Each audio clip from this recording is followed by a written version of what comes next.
تو آج ہم بات کرنے والے ہیں ذہنی بیماری کی ان 10 علامات پر جنہیں اکثر نظر انداز کر دیا جاتا ہے۔ یہ ساری معلومات ذہنی صحت کی تنظیموں کی تحقیق پر مبنی ہیں۔ دیکھیں، مقصد صرف یہ سمجھنا ہے کہ روزمرہ کے اتار چڑھاؤ اور ان گہری مستقل علامات میں کیا فرق ہے جن پر واقعی توجہ کی ضرورت ہوتی ہے۔ تو چلیں اس موضوع کو ذرا تفصیل سے دیکھتے ہیں۔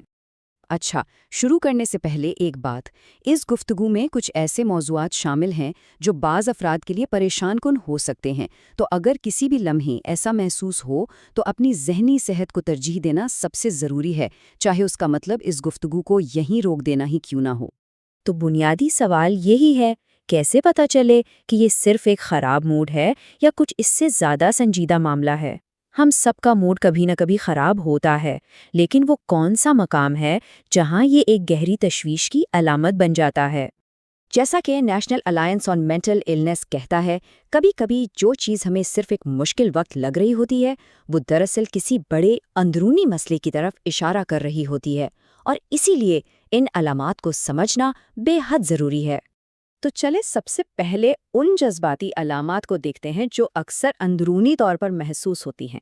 یہی وہ احساسات ہیں جو سب سے پہلے اشارہ دیتے ہیں کہ شاید کچھ ٹھیک نہیں ہے، کہ زندگی کے رنگ کچھ پھیکے پڑ رہے ہیں۔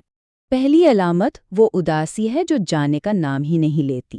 دیکھیں، ہم سب کبھی نہ کبھی اداس ہوتے ہیں، لیکن یہاں جو چیز اہم ہے وہ اس کا دورانیہ اور اس کی شدت ہے۔ تو فرق کیا ہے؟ امریکن سائیکیاٹرک ایسوسی ایشن کے مطابق اگر اداسی 2 ہفتوں سے زیادہ تک رہے اور غیر معمولی طور پر شدید ہو تو یہ ڈپریشن کی علامت ہو سکتی ہے۔ مطلب یہ صرف ایک برا دن نہیں ہے، بلکہ یہ وہ کیفیت ہے جب اداسی اتنی بھاری ہو جائے کہ بستر سے اٹھنا یا روزمرہ کے چھوٹے موٹے کام کرنا بھی ایک پہاڑ جیسا لگنے لگے۔ دوسری علامت ہے موڈ میں بہت زیادہ تبدیلیاں، اور ہم یہاں معمولی تبدیلیوں کی بات نہیں کر رہے، بلکہ ایسی تبدیلیوں کی جو بہت تیز، ڈرامائی ہوں اور جن کا حالات و واقعات سے کوئی تعلق نہ ہو۔ یہ صرف موڈ کا بدلنا نہیں ہے۔ National alliance on mental illness کے مطابق جب یہ تبدیلیاں کسی کے رویے اور توانائی کی سطح کو اتنا بدل دیں کہ ان کے فیصلے اور تعلقات متاثر ہونے لگے تو یہ ایک سنگین انتباہ ہو سکتا ہے، جیسے کہ بائی پولر ڈس آرڈر۔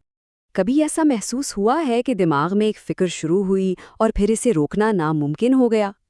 جب پریشانی قابو سے باہر ہو جائے اور ہر وقت ساتھ رہے تو یہ ایک اور اہم علامت ہے۔ نیشنل انسٹی ٹیوٹ فار مینٹل ہیلتھ بتاتا ہے کہ اینزائٹی ڈس آرڈر کی دوسری نشانیاں بھی ہیں، جیسے پرسکون نہ ہو پانا، نیند نہ آنا اور یہاں تک کہ جسم میں بغیر کسی وجہ کے درد ہونا۔ اگر یہ احساسات 6 مہینے یا اس سے زیادہ عرصے تک رہیں تو یہ کام اور ذاتی زندگی دونوں پر بری طرح اثر انداز ہو سکتے ہیں۔ اچھا، جذباتی تبدیلیوں کے علاوہ ذہنی صحت کے مسائل ہمارے رویے میں بھی نظر آتے ہیں، تو اب ہم ان علامات پر بات کریں گے جو کسی شخص کے کاموں اور سماجی عادات میں دکھائی دیتی ہیں، کیونکہ اکثر ہمارے عمل ہمارے اندرونی حال کا آئینہ ہوتے ہیں۔ دیکھیں، تھوڑا وقت اکیلے گزارنا تو صحت کے لیے اچھا ہو سکتا ہے، لیکن جب کوئی ان لوگوں یا سرگرمیوں سے مسلسل دور بھاگنے لگے جن سے اسے پہلے خوشی ملتی تھی تو یہ ایک بہت واضح علامت ہے۔ یہ ڈپریشن، انگزائٹی یا پھر سائیکوٹک ڈس آرڈر کی طرف اشارہ ہو سکتا ہے۔ 5ویں علامت یہ ہے کہ جب کوئی اپنے اندرونی تکلیف یا علامات سے نمٹنے کے لیے منشیات یا الکحل کا سہارا لینا شروع کر دے۔ یہ اکثر اس درد کو کچھ دیر کے لیے سن کرنے کی ایک کوشش ہوتی ہے۔ یہ سلائیڈ اس تعلق کو بالکل واضح کرتی ہے۔ ذہنی بیماری میں مبتلا تقریباً 25% لوگ، یعنی ہر 4 میں سے 1، خود کو سکون دینے کے لیے نشاور چیزوں کا استعمال کرتے ہیں۔ یہ خاص طور پر ڈپریشن اور اینزائٹی ڈس آرڈرز میں بہت عام ہے۔ ایسا غصہ جو بے قابو محسوس ہو یا کسی چھوٹی سی بات پر بہت زیادہ آ جائے، یہ بھی ایک انتباہی علامت ہو سکتی ہے۔ اکثر یہ اندر دبے ہوئے تناؤ یا غم کا نتیجہ ہوتا ہے اور یہ قریبی رشتوں میں دراڑیں ڈال سکتا ہے۔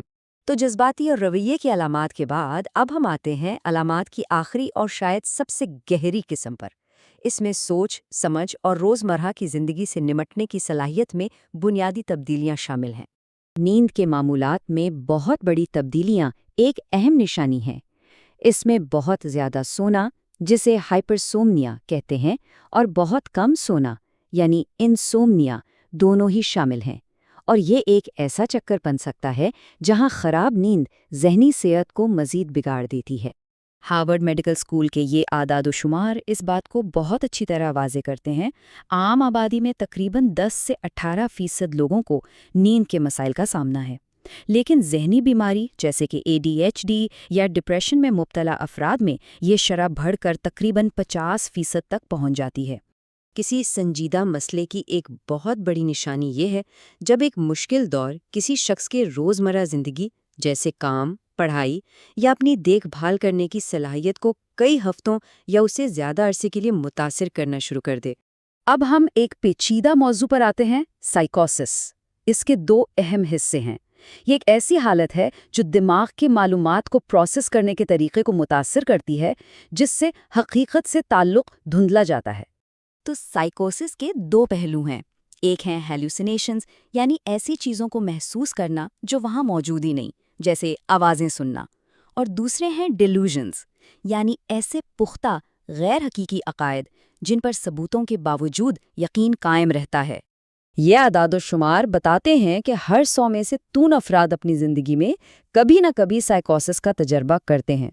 تو اگرچہ یہ ایک سنگین حالت ہے، لیکن یہ اتنی بھی نایاب نہیں جتنا کچھ لوگ سوچتے ہیں، اور یہ اکثر شیزوفرینیا جیسی بیماری کی علامت ہو سکتی ہے۔ تو اب جب کہ ہم نے کئی اہم علامات کو سمجھ لیا ہے، آئیے سب سے سنگین انتباہی علامت پر بات کرتے ہیں، اور پھر اس پر غور کرتے ہیں کہ ان علامات کو پہچاننے کے بعد کیا کیا جا سکتا ہے، کیونکہ آگاہی ہی تبدیلی کا پہلا قدم ہے۔ خود کو نقصان پہنچانے یا خودکشی کے خیالات، یہ سب سے سنگین انتباہ ہیں۔ یہ خیالات اکثر کسی بڑے نقصان، صدمے یا شدید مایوسی کے بعد پیدا ہو سکتے ہیں، اور انہیں ہمیشہ ہر حال میں سنجیدگی سے لیا جانا چاہیے۔ یہ ایک چونکا دینے والا عدد ہے، اور یہ اس معاملے کی سنگینی کو واضح کرتا ہے۔ خودکشی کرنے والے تقریباً 90% لوگ شدید ذہنی بیماری میں مبتلا تھے۔ یہ اس بات پر زور دیتا ہے کہ ان علامات کو نظر انداز کرنا کتنا خطرناک ہو سکتا ہے۔ تو اس ساری گفتگو کا خلاصہ یہ ہے کہ ان علامات کو پہچاننا سب سے اہم پہلا قدم ہے۔ یہ احساسات کسی کی کمزوری یا ذاتی ناکامی نہیں، بلکہ ایک طبی حالت کی علامات ہیں، اور یہ جاننا ضروری ہے کہ مدد موجود ہے، اور مدد مانگنا کمزوری نہیں بلکہ ہمت کی علامت ہے۔ تو آخر میں ہم اس سوال کے ساتھ بات ختم کرتے ہیں کہ اگر ان نشانیوں کو پہچان لینا پہلا قدم ہے، تو پھر دوسرا قدم کیا ہو سکتا ہے؟ یہ ایک ایسا سوال ہے جو ہمیں نہ صرف اپنی بلکہ اپنے ارد گرد موجود لوگوں کی زندگیوں کے بارے میں بھی سوچنے پر مجبور کرتا ہے۔